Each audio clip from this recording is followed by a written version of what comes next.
To je podúroveň. Plne je to podúroveň. My sme boli vždy nad nimi. Dobre. A zrazu sme sa dostali na úroveň. Aby sme prešli teda ďalej. Vy ste všetko stavili na tú umelú inteligenciu a že napríklad by mali rozhodovať aj súdy. Nenaplnia sa tým také tie apokalyptické vízie o tom, že nám tu bude vládnuť umelá inteligencia? Nie. Ja som to povedal v úvode. Rozhoduje vždy človek. Človek rozhoduje na základe podkladov, ktoré umelá inteligencia pripraví. To je to, čo som niekoľkokrát v iných diskuziách hovoril. Žiaden sudca na svete nemôže poznať všetky. Ja nechcem precedenčné právo, ako je v Spojených štátoch amerických. My tu máme anglosaský starý model. Na základe toho, že sudca má objektívnu spravodlivosť vo svojich rukách. Je to jeho subjektívne rozhodnutie a nikto mu jedine odvolacie, samozrejme pokračovanie, druhý, tretí stupeň. Ale na to, aby on mohol dobre rozhodnúť, potrebuje mať sumár informácií, ktoré nedokáže ten človek mať vo svojej hlave. Prejdeme na zahraničnú politiku. V týchto voľbách sa rozhodne, že či zostaneme v aktuálnych západných a demokratických štruktúrach, alebo sa otočíme aj viac na východ. Pán Hanuliak, vás podporuje motorkárske združenie Brat za brata, ktoré šíri aj ruskú propagandu. Nie je to absolútne pravda. My akurát sme spolupracovali s nimi, alebo teda spolupracuje sa na báze Slovenského národného povstania. My si ctíme Slovenské národné povstanie a vlastne sa zúčastňujeme takýchto akcií. A samozrejme som aj ako predseda časti v Žiline, ako hnutia protifašistických bojovníkov. Asi tak. Čo hovoríte na tú ruskú propagandu? Je Slovensko zahltené ruskou propagandou? Ja si myslím, že toto robia len médiá a politici. To je zbytočné strašenie, viete. Ja stále hovorím, my si urobme poriadok doma. My tu musíme začať pracovať pre vlastných občanov. Preto sme aj vznikli. Tu nesmieme sa hrať a strkať desi hlavu.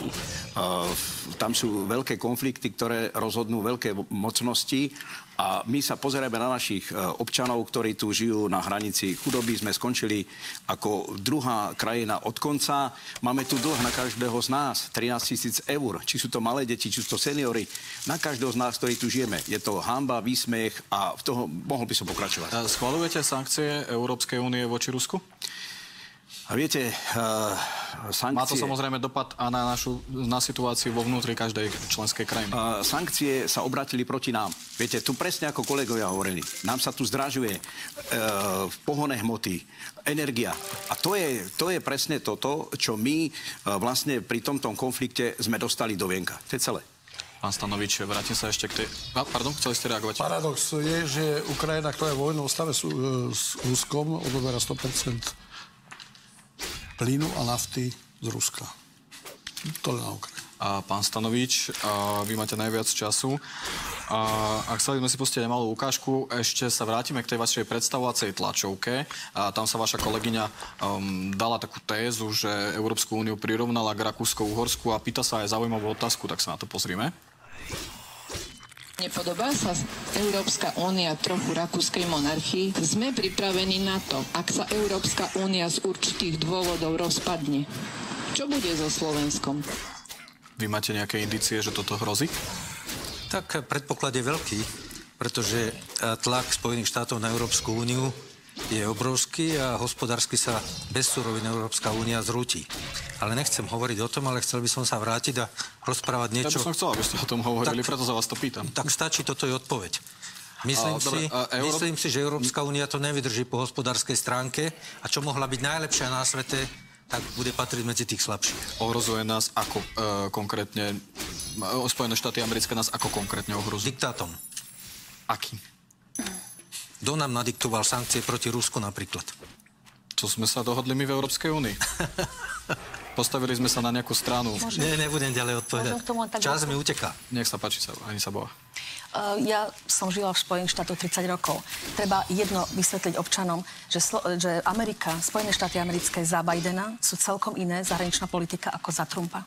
Čiže toto som chcela povedať. A čo ste tým chceli povedať? Že chcela tým povedať, že zahraničná politika... Že sú proeurópske alebo antieurópske? A Bidenová zahraničná politika absolútne nesúhlasí. A nesúhlasí ani všetci kolegovia. Ale za Trumpa sa vojny neviedli. Čiže to som chcela dodať, že netreba zjednodušovať, že Spojené štáty americké sú nepriateľ, lebo ľudia sú tak isto nahnevaní, ako čo sa deje.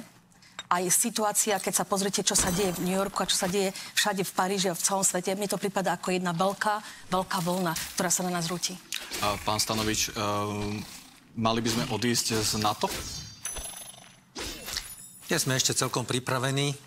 Až dostaneme záruky, bezpečnostné záruky, myslím si, že áno.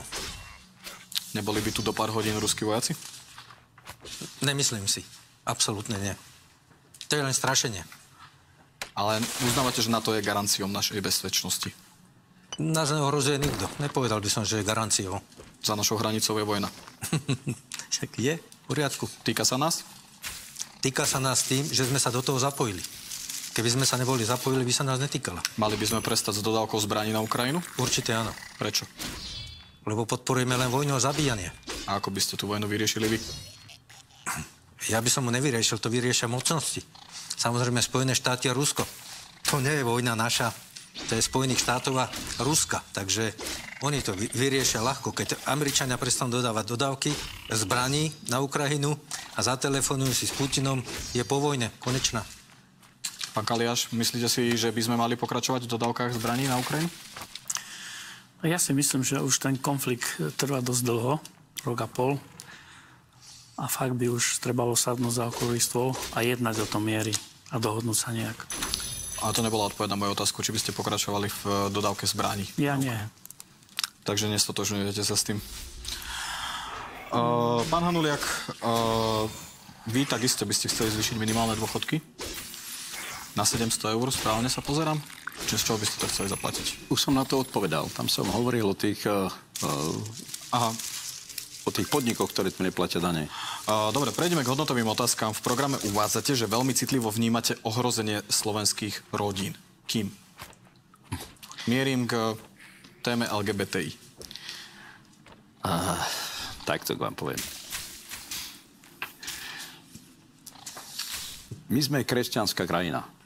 My uznávame kresťanskú vieru. My uznávame manželstvo muž a žena. Samozrejme, že sa rodia aj ľudia s iným, dá sa povedať, orientovaním. Iným myslím tak, že teda nie, že sú ako partneri dvaja muži. My sme není proti tomu, len aby sa to viac nedávalo na verejnosť. Veď to bolo tu odávna, tieto veci. Asi to je všetko. A ešte pán Švec, vy máte vlastne aký názor na vojnu na Ukrajine? Odpoviem ešte, ak dovolíte, pán Pročka. Čo sa týka NATO, otázka nie je tak, či by sme mali opustiť NATO. My sme do NATO nikdy nemali vstúpiť. My prezentujeme a ponúkame Slovákom neutralitu. Pokiaľ ide o Ukrajinu a kyjevský režim, sme zásadne proti tomu, aby Slovenská republika posielala zbrane kyjevskému režimu. Pomáhajme humanitárne, tak ako môžeme v rámci našich možností. Ako by ste chceli riešiť obranu Slovenska, keď by sme neboli v NATO? Cestou Rakúska, Švajčiarska napríklad. Ste za povinnú brannú povinnosť? Áno, máme to vo volebnom programe. Povinná branná služba po skončení štúdia. Mladých mužov to pekne zocelí a pár mesiacov im nezaškolí. Pán Kaliáš, keďže ste rómska strana, vrátime sa k tomu. Máte pocit, že v Europarlamente nie je počuť váš hlas? Zachytil som, že ste viackrát kritizovali Petra Poláka, nášho europoslanca. No, určite sme očakávali viac od nášho kandidáta tam Poláka. Akože ten Európsky parlament pomáha, ako pomáha, ale ja si myslím, že tie financie za tie roky nejak dostali iné smerovanie. Konkrétne na tých Rómov, alebo tú pomoc nevidno, že by nejaké nastali zmeny. A čo by ste mu navrhovali? Čo sa týka tých mäkkých projektov, ja by som tiež chcel povedať, že či sa jedná už o MOPSky, alebo o sociálnu prácu, alebo o komunitné centra. Čiže vieme, koľko Romákov v týchto projektoch pracuje, asi 20%. Najlepší projekt, aký je, si myslím, že to sú zdravé regióny, tých asistentov zdravia, v ktorých pracuje asi 92% Rómov. Ako hodnotíte prácu splnomocnenca vlády pre rómske komunity? To je zase nejaký pán, ktorý nemá kompetencie. My keby sme sa dostali do vlády, určite by sme chceli zrušiť splnomocnenca vlády a navrhovali by sme nejakého ministra za ministra národnostných menšín. Minister pre národnostné menšiny, to je vaša náboda. Prosím? Čo by robil taký minister pre národnostné menšiny, napríklad? No, riadil by menšiny a pomáhal by menšinám na Slovensku. Ako? Lebo ten pán Hero, on má napríklad pod sebou rôzne projekty. Na tie sa ako pozerá? Teraz som rozprával o projektoch. Toho roku je asi 900 miliónov myšleniek na rómskú problematiku. Myslíte si, že sa niečo zmení? Alebo budú nejaké výstupy z toho vidieť? Ja si myslím, že nie. Pán Chlebo, vy si myslíte, že by mali mať volický hlas aj deti? No, to je nepochopená myšlienka. Vysvetlite nám. My tvrdíme, že v rámci spravodlivosti človek, ktorý má doma 2 maloleté deti, ktoré nemôžu voliť samozrejme, ale chce im zabezpečiť dobrú budúcnosť, mal by dostať možnosť voliť aj za tie deti, pretože tie deti tu budú žiť samozrejme dovtedy, keď tie deti nenadobudnú svoju plnoletosť. Potom už volia sami. Ale to je myšlienka, ktorá hovorí o tom, že na Slovensku žije 5,5 milióna ľudí, z tých 5,5 milióna ľudí je ale je 1 600 000 detí a mládeže, ktorí nevolia. Takže rodičia by mali mať viac hlasov. Áno, viac. Každý, keď mám 4 deti, budem mať 4 hlasy. Pán Stanovič sa smeje. No to je názor, to je naša myšlienka. Povedzte, že čo si vy o tom Však to je jeho myšlienka, jeho názor, možno program, tak v pohode, beriem to. Pán Šmec. Ako zase nesúhlasíme, nech to zostane tak, ako je 18+. Toto je podľa mňa úlet dosť vážny, ale akceptujem ten názor, máte na to právo. Pán Chlebo, vy presadzujete aj podporu poľnohospodárov rovným dielom, že bez ohľadu na to, ak má veľkú výmeru. Áno. Dnes poľnohospodárstvo na Slovensku pracuje toľko nadnárodných spoločností, ktoré dostávajú z našich prostriedkov podporu a mali tzv. Rodinné firmy, na čo sme chceli postaviť poľnohospodárstvo, dostávajú v podstate skoro nič, čiže ich to nezachráni a celá poľnohospodárska politika Európskej únie je zle nastavená. Oveľa vyššie dotácie sú na Francúzsko, na Taliansko, na Nemecko. A my chudáci Slováci dostávame figu drevenú. Zostáva vám posledných 6 sekúnd. Pán Stanovič, vy máte najviac času. Chcete vytvárať nejaké strategicky nevyhnutné štátne podniky. Aké nové by ste vytvorili štátne podniky? Tak sú rôzne možnosti, samozrejme, a či už to je v drevárenského priemyslu a tak ďalej. Nebudem sa týmto zaoberať, je toho veľa. Súkromno-štátne podniky, áno, s podporou štátu 60% ku 40% súkromným. A ja by som si chcel svoj čas teda aspoň vyčerpať na to, aby som aj zodpovedal ochrana rodiny, rodina a to, ako som na začiatku nemohol povedať. Ešte vás preruším, vstupnite Vánovi čas. Samozrejme, na konci budete mať ešte minútu na to, aby ste povedali svoje posolstvo, ale nech sa páči. Posolstvo poviem. Rodina ako základ štátu, čiže otec, matka a deti. A veľkú pozornosť kladieme na matku, ochranu matky a dieťaťa. Populácia nám upadá. Rodí sa menej detí a mladí ľudia sa boja založiť si rodiny. Tu máme ochranu jasnú. Matka na materské dovolenky bude dostávať do 6. roku dieťaťa materskú dovolenku zo štátu, a to priemernú mzdu.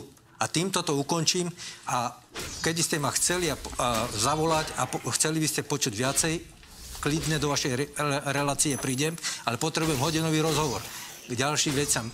V týchto 9 minútach sa do toho nezmestí nič, koniec. Budete mať ešte tú 1 minútu, predpokladám, že to už nevyčerpáte. Pani Sabová, strana Karma má aký názor na registrované partnerstva?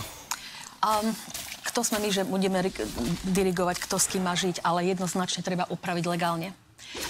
Vidím tam veľké nedostatky medzi partnermi, ak sa napríklad stane nejaká taká karná situácia, že napríklad zo zdravotného dôvodu, hej, že napríklad v Spojených štátoch neporovnávam, iné vyspelé krajiny to pokrývajú týmto spôsobom, že príde sociálny pracovník napríklad do nemocnice, predtým ako nejaký zákrok, sa pýta, či má poslednú vôľu a má aj living will. To znamená, že vôľa počas žitia. Čiže keď niekto spadne do komy, tak je jednoznačne určené kto. A ak je to ten partner, ak si to ten partner žiada, prečo nie?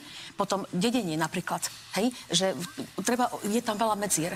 Ja tolerujem každého, každý má právo žiť ako chce, ale nie... Došiel čas, musím vás prerušiť, teda budete mať ešte samozrejme minútu na posolstvo. Pán Švec, vy by ste sa stotožnili s citátom, že LGBTI je